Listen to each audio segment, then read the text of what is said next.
I love finding new fun recipes to share with you guys, and that is exactly what is in this video. I've got 5 brand new dinner recipes, and I'm gonna throw in a dessert, maybe 2, we'll see how the week goes, but a whole bunch of brand new dinner recipes to share. The first one I've been staring at on Pinterest for weeks. It is a Parmesan chicken meatloaf. It looks phenomenal, the reviews are great, so we're gonna get started with that one right now. Preheat the oven to 400, turn a pan on about medium, and put a little bit of olive oil in your pan. I've already diced up 1 really small onion, otherwise it says about 1/3 of a cup of diced, really diced onion, once this heats up. While that pan's heating up, it says to line a loaf pan with tin foil. I saw a hack forever ago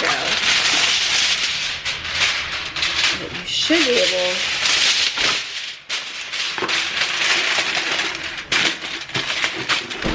to line the back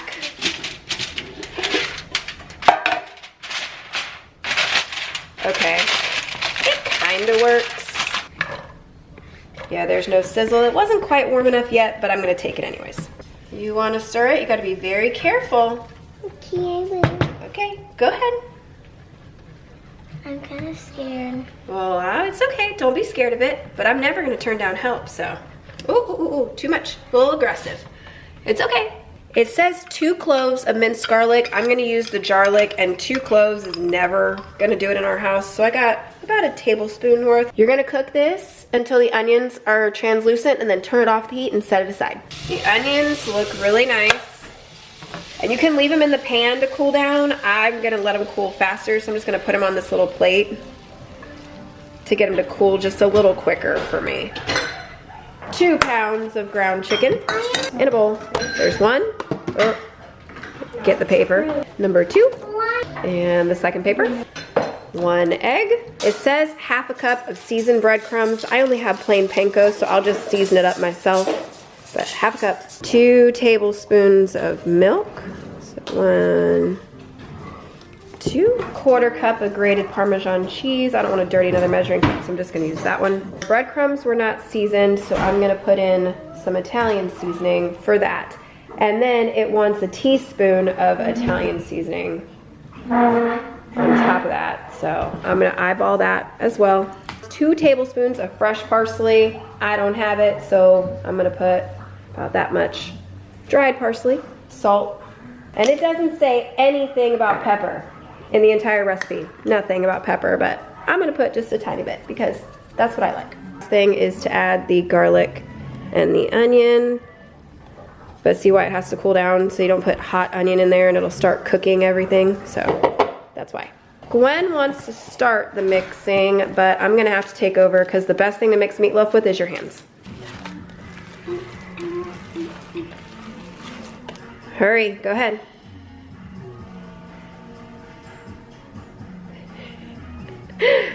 Is it weird? Yeah. All right, climb out of there.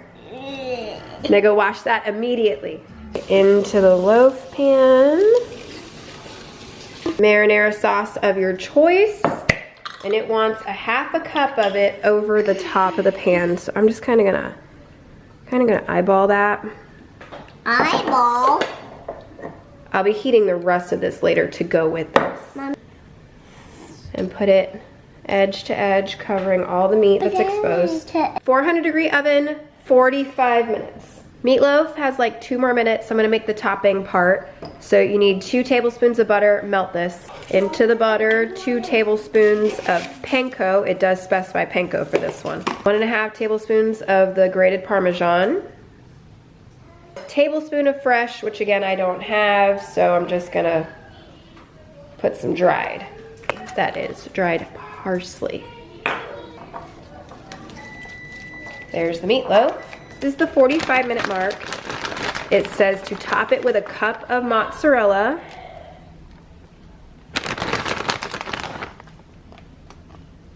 Not really dark over there. So now you put the crumb mixture on top of the cheese. Back in the oven for another 15 to 20 minutes or until it reaches 165. Meatloaf is getting close to done. I'm just boiling some pasta. I'm gonna do some pasta and sauce to go with it on the side. 15-minute mark. Topping looks great. Oh yeah, 192. That I'm gonna say is definitely done. Might need you to like slide the, it's got liquid in it, so it has to stay domed. I need to try and get this up and out of there.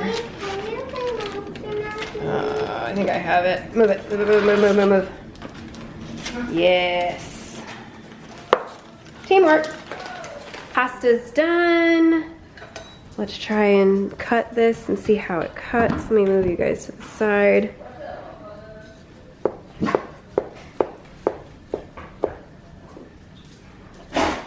Look at that, that's beautiful. But now I'm glad I made the pasta sauce because the only place it's got like the really large amount of flavor is around the crust. Just in case you thought it was dry, yes, my camera is freaking out, but just in case you thought it was dry, it definitely is not. Here's my plate. I just stuck it right on top of the pasta like I would normal chicken Parmesan, and I'll let you know how this goes. This should show you that this was actually really delicious. My husband liked it. He doesn't even eat red sauce stuff anymore, and he liked it. Tristan liked it. The only thing we all agree on is that the seasoning inside the meatloaf needs to be stepped up a lot. Add garlic powder, more of the Italian seasoning, just more seasonings inside the actual meatloaf. Otherwise, so good. On to night number 2, and this time we're breaking out the crock pot. I have a tried and true potato soup recipe, but I don't have time for it today, hence the crock pot. So I have a 5-pound bag of russets. I'm going to use half of the bag, clean it, peel it, and dice it down to about 1-inch cubes. And then I've got a medium yellow onion. I'm also going to finely dice this. All of my diced up potatoes. Should be about 2 to 2.5 pounds. My diced up onion. Salt, pepper, same thing. I love paprika with potatoes. It's just a little shake of that. I'm also going to use a little buttery garlic and herb from Kinder's, but you can use whatever you want. Chicken stock. You want to make sure your potatoes are fully covered. So however many cups it takes, I will let you know in just 1 second. That's 4. Not enough. Okay. There was about 2 more in this box. It was about a half box. So we're gonna call it 6 cups. Just kind of mix this up a little bit. Make sure all the potatoes are fully under the broth. Cover it up. And then I'm gonna put it on low. It's not gonna be 8 hours, but I'm just setting it on that so it doesn't kick over on me. I'm gonna check it at the 6-hour mark, maybe the 7. I like the potatoes to get nice and cooked, but it's definitely not gonna need the 8, probably 7. And about at the 6-hour mark is when I will do all of the dairy part to this. All right. Now what I just did was I checked the potatoes to see if they are fork tender, which they definitely are. Now if you want yours a little more mashed potato, keep in mind these are gonna cook in here for about another hour, if not longer. I'm using a potato masher. You can use an immersion blender, whatever you want. You could pull some of this out, put it in a blender, put it back in there. You do not want to puree the entire thing. You only want to puree some of it, like mash up some of it, but not all of it. This is looking really thin for me, so I just have some water in here with 2 tablespoons of cornstarch that I'm gonna go ahead and mix in here, because I do want this to thicken up a little bit more than I think it's going to. Now for the dairy part, 1 cup of heavy cream. That's another reason why I had the cornstarch, because I knew more liquid was going in here. A cup of shredded cheddar cheese, so about half the bag. And a 1/4 cup of sour cream. I'm just gonna eyeball it. 1, 2, that's about good for me. Okay, put the lid back on and let this go for another 45 minutes to an hour. I wanted to make croissants, but my dough was bad, actually almost 2 weeks now on the date. So I just threw that away a little bit ago, but I made whatever garlic bread I had in the freezer to go with this. There's still over an hour left, so I said it wouldn't be the whole time, and it definitely wasn't, but I'll go ahead in a minute and put this on to just keep warm, and I got cornstarch to clean up. But since I've got my cute little pumpkin bowls, this is what I'm gonna serve in. And if you are an Aldi shopper, next week on Wednesday, they have all their pumpkin stuff like this coming back. Let's take a look. Put that down. I switched to the ladle. All right, stir it up. And you can see all the chunks. I would like it to be a tad bit thicker, so you can always add more cornstarch and that will do that.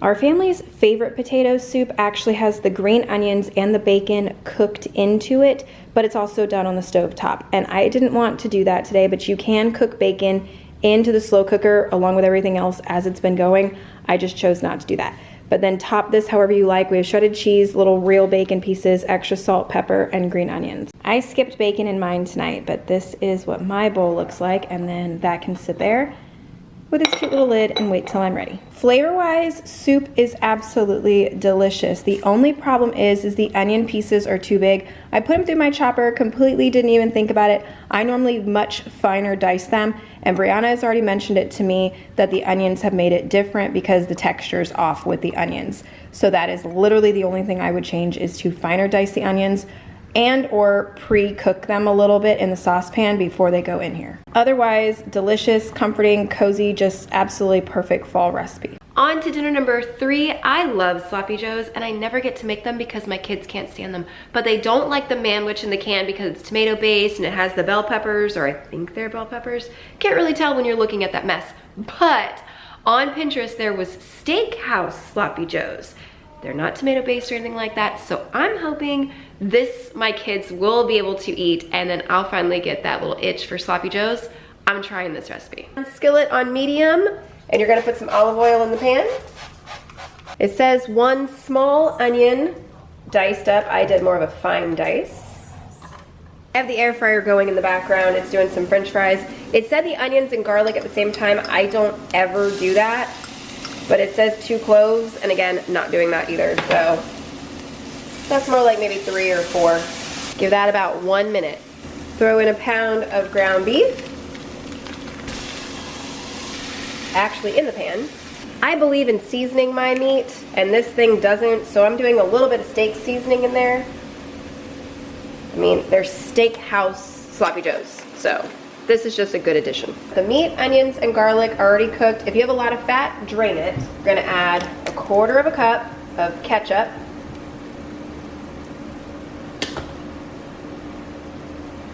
A 1/4 cup of steak sauce. It's basically like A1. 1/4 cup of beef broth. Start mixing that a little bit so it doesn't stick or burn.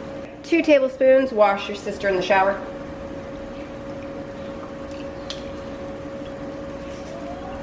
And 1 tablespoon Dijon mustard. Mix all of it really well. Then you're going to simmer this. It says simmer on medium for 5 to 7 minutes. I'm going to toast up some buns. And hopefully not burn them because I'm pretty bad about that. So I have a toasted bun. Take the meat mixture, plop it on. Online, it said to top it with some shredded cheddar, some fried onions, and some pickle slices. I'm not putting pickles on that. That's up to you, but I'm not doing that. So I'll put some shredded cheddar, because that's one of the things that it said. I love these fried onion things. I love them. I'm actually gonna put like quite a few on there. Go ahead and close that up. Fryer's still going because the fries are only partially done. So this is my plate. I'm gonna try it and let y'all know.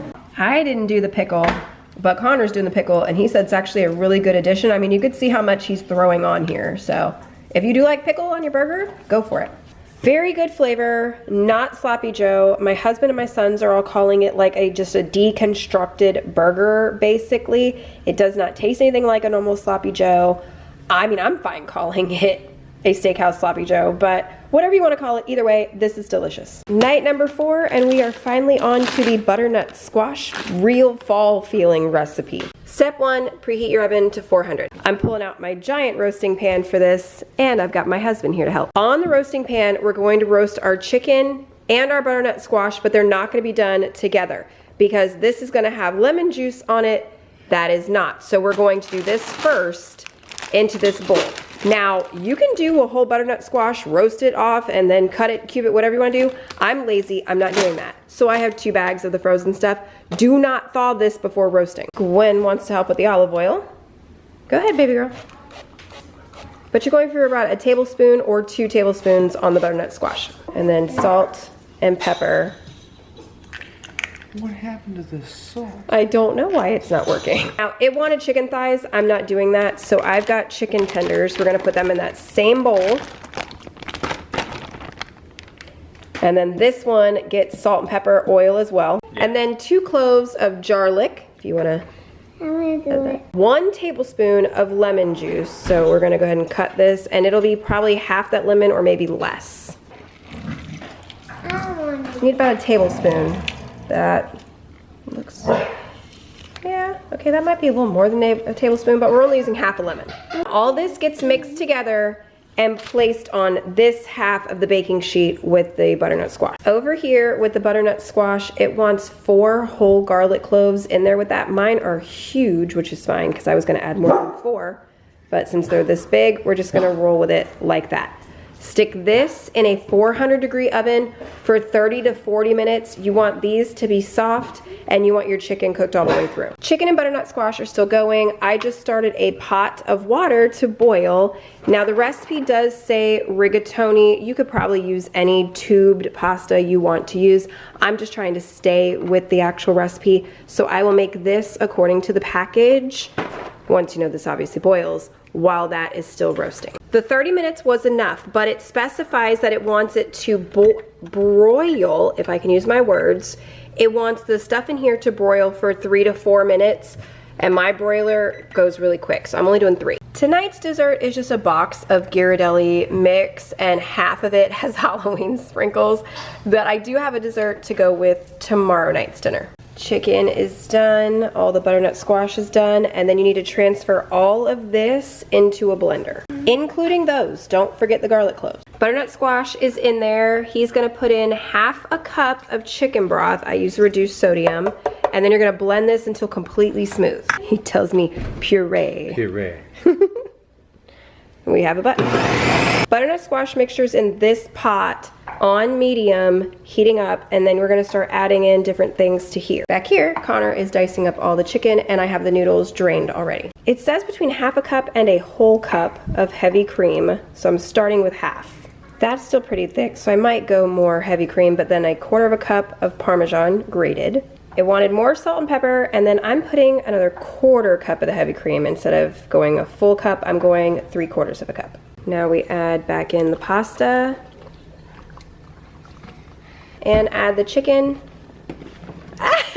We're losing some chicken, but put that in there with the noodles. Then mix this up really well, and if it's too thick, we have some cooking water from the pasta to put in there. It said to top it with more Parmesan and then some fresh parsley for garnish. I of course don't have, so I put the dried parsley and some more of the Parmesan, but this is the finished product, and it's just like a butternut squash pasta. It reminds me a lot of like a mac and cheese consistency. All plated up.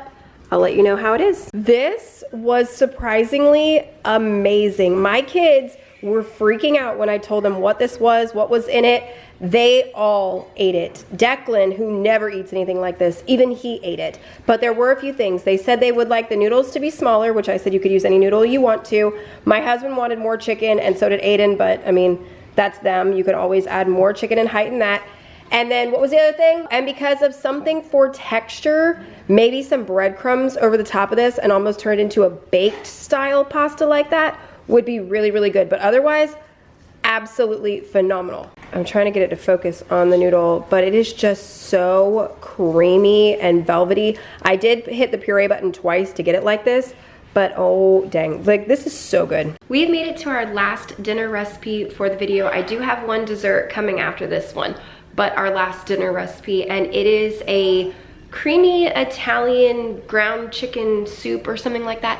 I found it on Pinterest. It sounds really good. The only thing that I thought was really weird is there's absolutely no noodle, no potato, no kind of starch in this soup. But I might make some orzo on the side just in case. This one does specify Dutch oven, but again, you don't have to do that. You can use a normal pot. but it says some olive oil and heated on a medium level. So I'm just gonna let that sit there for a few minutes because these do take longer to heat up. While that's heating up, I've got my pound of ground chicken out of the fridge so it can start getting a little bit warm. And then I have 1 medium onion I have to finely dice, 1 celery stalk, and it said 1 carrot. I'm at least doing 2 that I'm going to peel and chop down as well.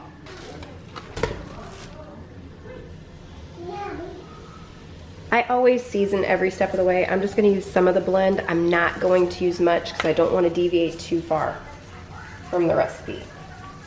But it's just salt, pepper, and garlic. Break apart the chicken. Okay, cook that all the way through. Chicken is cooked all the way through. It says to remove it from the pan. I don't see any remnants of oil, so I'm just gonna put a little bit in there. I have all the veggies chopped up. They go in the pot.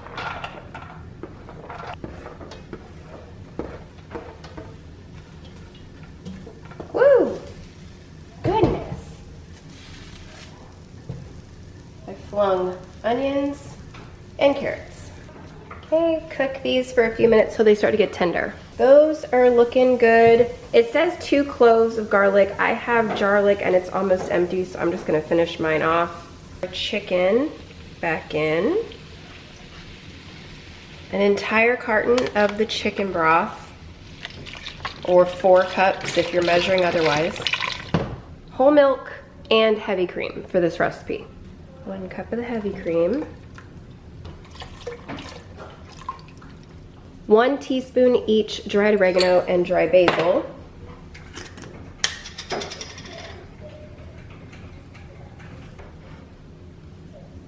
It didn't call for it, but I'm putting a little bit of garlic powder in there. It says half a teaspoon of salt and a 1/4 teaspoon of pepper. Again, not measuring that. Bring this to a simmer. This is finally starting to simmer, so it says to simmer it for 10 to 15 minutes. I always put lids on and it doesn't specify, but I'm gonna put a lid on. What's that? The dog's having a good time, so if you hear all that, I'm sorry. Half a cup of grated Parmesan, it's about 1/4. That's about 1/2. Half a cup of shredded mozzarella. Melt these in. It wants 2 cups of chopped spinach. I went more like 1 cup, maybe a little over, and I finely chopped because kids. Mix that in.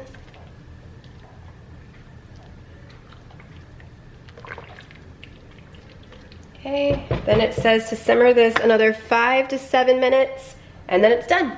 I gave it the 7 minutes. It says to adjust for the salt and the pepper, so I will check those and then add these if needed, but otherwise this is ready to serve. Get a scoop out of there so you can see all the ground chicken and all the vegetables. It smells good, and let's hope it tastes good.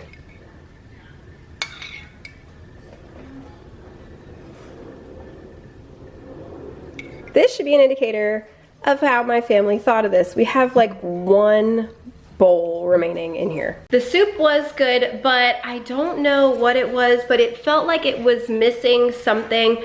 It was like chicken noodle soup missing it, or like for me, I compared it to like chicken and wild rice soup, but no rice. Like it just felt like there was just something missing. I don't know what, but either way, it was still absolutely delicious. Got Connor helping me with dessert. We are moving into some pumpkin cinnamon rolls, but these are not gonna be actual like cinnamon roll shaped. It is a pumpkin spice cinnamon roll bake. We're gonna chop these up. So we have 2 cans of the normal ones. I think you could probably use the grands too, but I wouldn't do that. It's just mostly a waste of money at that point. Okay. Get them all out. Save the icing, you're gonna use that in just a minute. We're gonna try and get them into 6 pieces, kind of like that. And throw them in the pan as you're cutting. All the cinnamon roll pieces are cut up, and you can actually make these even smaller if you want to, but it doesn't really matter. I'm gonna put these in there, and you're gonna lightly beat the eggs. It wants 3 eggs. Half a cup, yes, half a cup of packed brown sugar. Go ahead and start whisking. Here you go, my love. Got it. Thank you. Sing, wick, sing, wick, sing. A 1/4 cup of regular granulated sugar. 1/2 cup of whole milk. In. 3/4 of a cup of pureed pumpkin, not pumpkin pie filling. Okay, Winnie, here's 1/2 cup. And another 1/4. I wasn't ready for you to step on it yet. Okay, 1/2 can is what it ends up being, 1/2 can. Okay, 1 teaspoon of ground cinnamon, a full tablespoon of pumpkin pie spice,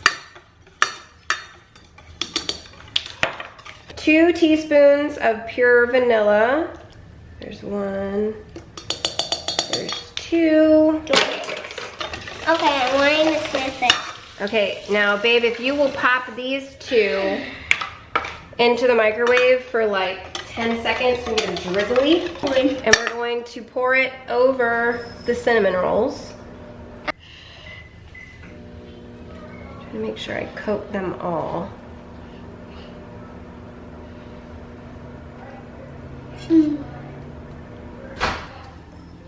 Both the icings that came with it, we're going to drizzle on the top of these.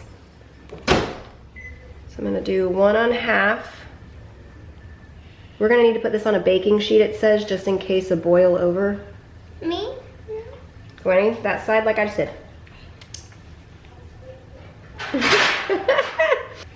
All right, put it on a baking sheet, just in case this thing cooks over. If it doesn't already look insane enough, there will be more icing when this comes out, but this goes in 375 for 40 minutes. Here's what it looks like. This is the 40-minute mark.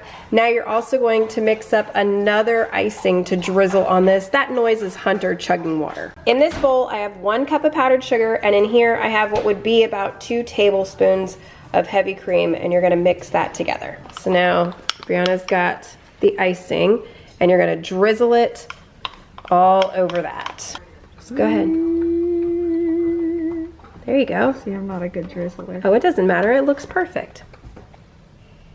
All over the whole thing. If this is not decadent enough, they also say to serve it with vanilla ice cream if you would like, which of course I'm going to, but I think this is more than enough as is. There's what the inside looks like. It looks like cinnamon rolls on top of pumpkin pie filling. Brianna said it looks like dog food, but in a good way.